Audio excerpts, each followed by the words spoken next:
দর্শক, আওয়ামী লীগ নেতাদের নাম দিয়ে শাহবাগে গরু ছাগল জবাই করেছে এনসিপি ও সাধারণ মানুষ।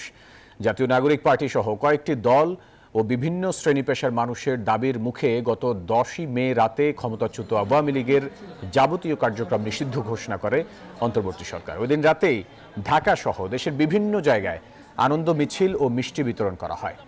সেই ধারাবাহিকতায় এবার দলটির নেতাদের নামে গরু ও ছাগল জবাই করা হয়েছে। গণ আন্দোলনে ক্ষমতাচ্যুত আওয়ামী লীগের কার্যক্রম নিষিদ্ধ হওয়ার খুশিতে private university national association of বাংলাদেশের সদস্যরা শেখ মুজিবুর রহমান ও শেখ হাসিনার নামে একটি করে গরু এবং ওবায়দুল কাদেরের নামে একটি করে ছাগল জবাই করে।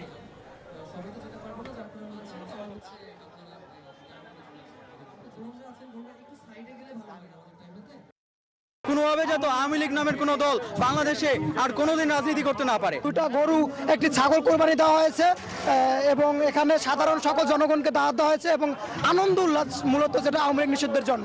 আওয়ামী লীগকে নিষিদ্ধ করা হয়েছে এবং আমাদের জুলাইপত্র ঘোষণা হবে, সেই জন্য আমরা জনগণের সাথে উল্লাস করার জন্য আমাদের এই আয়োজন।